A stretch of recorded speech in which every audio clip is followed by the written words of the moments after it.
2018 সালে শুরু হয় ধারাবাহিক ব্যাচেলর পয়েন্ট। কাজল আরেফিন অমির পরিচালনায় এই ধারাবাহিকের এখন 5ম সিজন প্রচারিত হচ্ছে। এই ধারাবাহিকের জনপ্রিয় কয়েকটি চরিত্রের মধ্যে আছেন নেহাল, কাবিলা, হাবু, পাশা, রোকেয়া, বোরহান। ধারাবাহিকের 3য় সিজন থেকে ব্যক্তিগত কারণ দেখিয়ে সরে গিয়েছিলেন নেহাল চরিত্রে অভিনয় করা তৌসিফ মাহবুব। 4র্থ সিজনে গল্পে নেহালের কথা উল্লেখ থাকলেও তাকে পর্দায় দেখা যায়নি। 5ম সিজনের কয়েকটি পর্ব এরই মধ্যে প্রচারিত হয়েছে, সেখানে অনুপস্থিত ছিলেন তৌসিফ মাহবুব।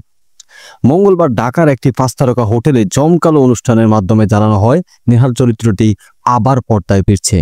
পরিচালক কাজল আরেফিন অমি জানালেন, প্রচারে থাকা ব্যাচেলর পয়েন্টের সিজন 5-এ আগামী পর্বগুলোতে দেখা যাবে নেহাল চরিত্রে অভিনয় করা তৌসিফ মাহবুবকে। অনুষ্ঠানে তৌসিফ মাহবুব সহ উপস্থিত ছিলেন অন্যান্য শিল্পীরা। কাজল আরেফিন অমি বলেন, নেহাল চরিত্রের এভাবে ফিরে আসাটা দর্শকদের জন্য সুখবর। এদিকে তৌসিফ মাহবুব জানান, দর্শকদের ভালোবাসা আর চাহিদার কারণে আবারও নেহালের ভূমিকায় হাজির হতে যাচ্ছেন তিনি। বর্তমানে সপ্তাহের প্রতি বৃহস্পতিবার ও শুক্রবার রাতে বুম ফিল্মের ইউটিউব এবং পরে চ্যানেল আইয়ে প্রচারিত হচ্ছে ব্যাচেলর পয়েন্ট সিজন 5। এছাড়া প্রতি মাসের 2য় বৃহস্পতিবার বঙ্গের OTT প্ল্যাটফর্মে একসঙ্গে 8 পর্ব করে দেখা যাচ্ছে।